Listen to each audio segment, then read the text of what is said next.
You know, novice grillers tend to blast heat everything they cook. Heck, sometimes some experienced grillers, myself included, will do the same thing.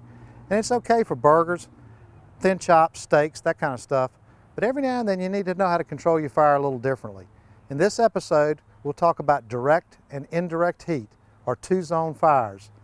It's a wonderful way to cook larger cuts of meat, bone-in chicken, whole chickens, even a turkey. So stay with us. We'll show you a couple different methods, both with gas and charcoal.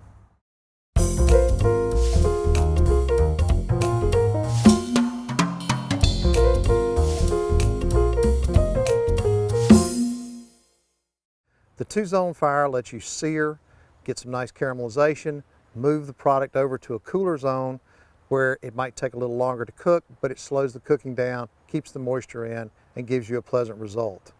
There are two terms that you're going to hear when it comes to two-zone fires. One is direct, one is indirect. Let's talk about direct first. Direct's pretty much exactly the way it sounds. You're cooking over direct heat sources. If it's a gas grill, your product is right over the burners. If it's a charcoal grill, the charcoal is right under there. This is for very quick cooking items: steaks, burgers, hot dogs, thinner cuts of pork chops, boneless, skinless chicken breast, fish. When most of us think about grilling, we actually think about direct grilling. Charcoal grill, very easy to do. Let's dump out the coals, kind of keep them in a tight pattern towards the center. That's a really hot fire. That's great for steaks. Let's go ahead and put the cooking grid on there. And we've got some relatively thin bone-in pork chops over the center of the fire, right at the hottest point. That's direct grilling.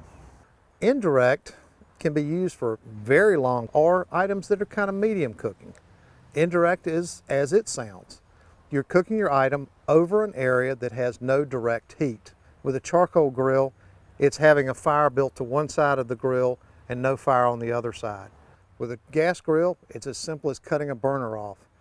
This is perfect when you're grilling chicken with bone on. Anything that's going to take 30 to 45 minutes to cook. This is an indirect cooking method. We've got all the coals to one side of the grill. We've got the meat to the side that has no coals. I've also put in a little pan here. This makes cleanup a lot easier because there will be some fat dripping here. And the other key to this is being patient and keeping the lid closed. Because what you're doing is you're setting your grill up as a convection oven. So the heat is circulating like this from the bottom vents and the top vents, and that's what's cooking. It will give you perfectly crisp skin and beautifully cooked inside meat. Setting up an indirect fire on a gas grill is even easier than a charcoal. It's a matter of preheating the entire grill on high, all burners.